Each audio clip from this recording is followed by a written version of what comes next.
Great to have you with us here. Bill Pito, along with Wallace Zerbiak. Give the Knicks credit. Down 15 in the third quarter, end up with 40 points in the third quarter, and oh so close to forcing overtime there at the buzzer.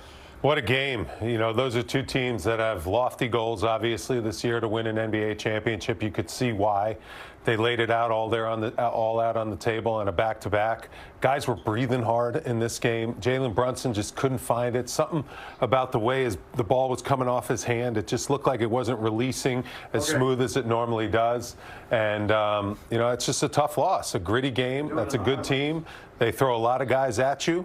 And, you know, the Knicks just couldn't get a bucket to go at the end. So Brunson only 5 of 18 shooting. And he had some opportunities banging around. The OKC, you watch them, Wally, they're so physical. Yes. Wave after physical wing. And you got Kason Wallace on Brunson. I mean, they're so tough. They're tough. They're tough. And that's how they built their team. And that's what every other team is trying to do in the NBA, to just have multiple bodies that can play defense at a physical level, like the Knicks have starting to accumulate with guys like Shamet and Diawara and Hart and Bridges and Anunoby, similar type players, and they can shoot. And they can make a play off the dribble. And then you surround them with guys like Towns and Brunson, and obviously Shea. Jalen Williams wasn't playing tonight. Their other star player, an all-star. He's only played 26 games all year long. That's what's scary about this team. Yeah. I know. That's what's really scary. When he comes back after this hamstring injury, then it's a whole nother ball game to deal with this team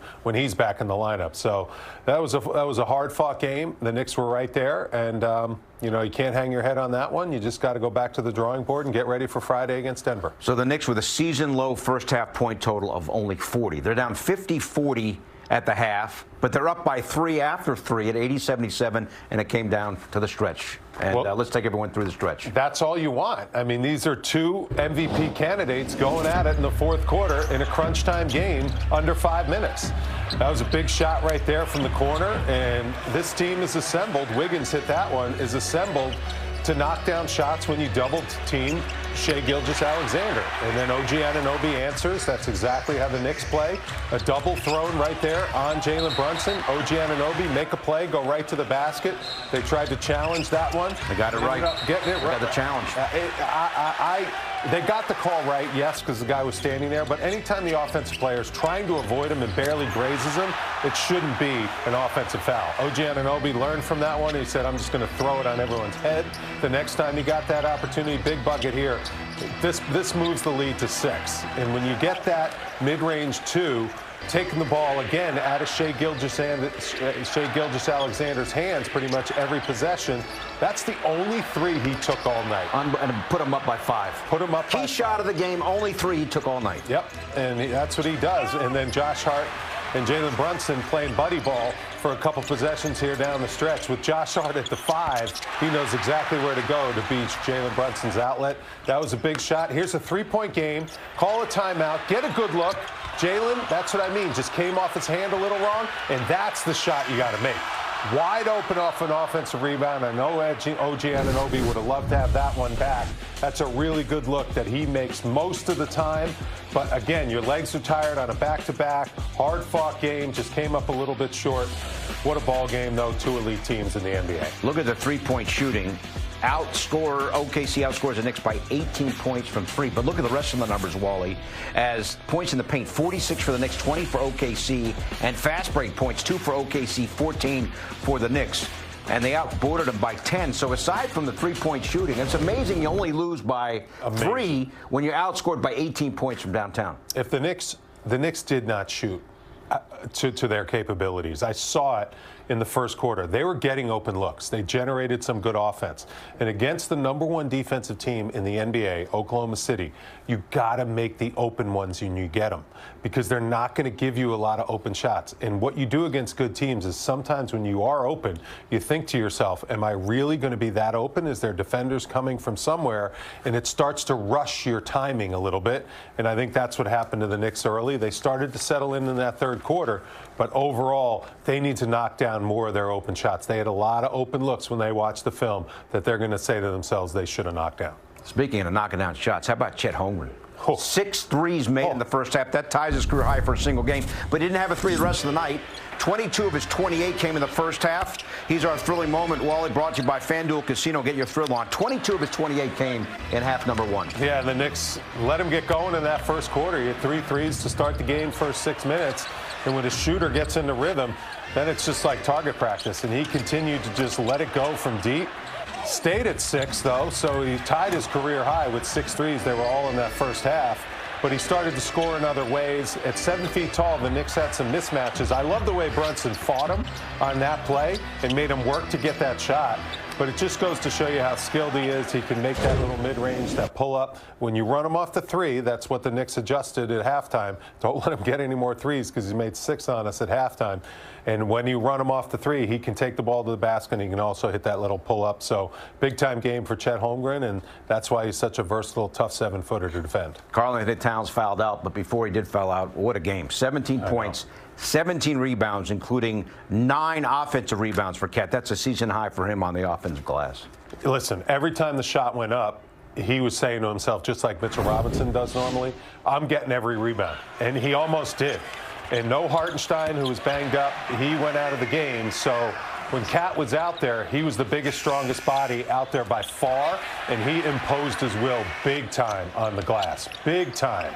It was awesome to see him be so relentless. Only got 8 shots, Wally. Yeah, I know, but it doesn't matter. Like, you just play the game. He doesn't force. He takes the shots he knows he can make. This is what more do you want out of your big man? He's playing defense. He's rebounding. He's getting offensive rebounds. He's allowing all the shooters, guards, three-point shooters to get as many shots as they want. If they miss, he's going to clean up the mess. I mean, you can't ask more about your big man. At times when he does get switched onto a smaller defender, you want to get him the ball because he'll make the right decision, whether it's scoring the basketball or assisting the basketball to get an open guy a shot. At the same time, the effort, you can't second-guess that type of effort. Just a big-time effort by Cat. The fouls at the end, the challenge, I don't know how that goes against him, where the ball's tipped. It looked like it was off Dort, and then they re-adjudicate the play and say it's a foul on Towns. Okay, that's the risk of these challenges. I know. When they find something that they didn't originally call. Exactly. Right? Exactly. And it was such a ticky-tack play where Dort's a smaller guy. Towns is just going for the ball. It's up there. And just because he's bigger and stronger and he makes a little bit of contact, on a 6'5" guy, he gets the benefit of the doubt on the call. That was a tough one that went Towns' way against Towns. And then he committed the foul on Shai Gilgeous. So missing him at the end was a big loss. Jalen Brunson, we mentioned his shooting only 5 of 18, but he did pass off for a season-high 15 assists. Yeah. That was great, and he read the defense. I mean, Oklahoma City is not going to let Jalen beat them. You could see it. Exactly the way the Knicks were defending Shai Gilgeous. They were taking the ball out of his hand. Pounded Jalen all night, didn't they? They were pounding him and double-teaming him. I mean, all night he had 2 guys in his face when he crossed half court, and they were just saying, we don't think the other guys can beat us. We don't think the other guys can make enough shots. And as a result, that big 3 is what really got the game close. That's what tied it up in that third quarter. That's when the Garden erupted. But overall, Jalen Brunson played a great floor game, but I know him as a player. When he watches this film, he's going to be like, I should have made a few more shots, because there were times where he did get a couple open looks, and for some reason, whether it's legs back to back, ball just didn't come off his hand like it normally does. He's a human being. It happens. And he'll adjust and he'll make those shots in the future. All right, let us bring in Monica McNutt. As always, she helped call the game on the radio on ESPN New York. Monica, what are you thinking about as you digest what you saw tonight? I forgot to put on my earrings. That's my first thought. Second thought. Details. I know, right, Pito? So I really applaud the second half by the New York Knicks. I think to have had a chance to send this thing to overtime is very, very impressive, considering that I don't know if you guys felt this, but for it to be a 5-point lead for much of the last 4 minutes of the ball game, I don't know that I've ever felt a 5-point lead that felt that insurmountable. So to be in that position with the final seconds of the game to tie it up, very impressive. I think One thing that came to mind for me, and Wally, tell me if you saw this at all, there were some moments in the offense where I'm not sure if it's the concepts or if it's the actual call or what. This is a defense that demands that whatever you're running or whatever you're doing, it's got to be done tightly and crisply. And I thought that the Knicks had to pay for the times that they were sort of disconcerted, if you will, getting up shots late in the shot clock just to avoid a shot clock violation. Ultimately, this becomes a one-possession ball game, so all of those cost you down the stretch. I also thought that the Knicks were rushed courtesy of this defense, which is exactly what they do and who they are. But in the moments where we saw guys like Landry Shamet, OG Anunoby, Josh Hart get to the rim, they had 46 paint points, y'all. Like, there's some real bright spots in this game and holding these guys to 103 points. But there were also some lows that I think the winning victory is in the margins and in the details, and the Knicks just weren't crisp enough in totality tonight. I saw it too. They were rushed, no question. And then when they did execute good offense and they got a good shot that they normally make, they just weren't in rhythm because that's what Oklahoma City does. They make you a little bit uncomfortable, and as a result, down the stretch, Jalen missed some shots. What do you think, Monica, that he normally makes? That floater was one of them. Yep. I'm with you.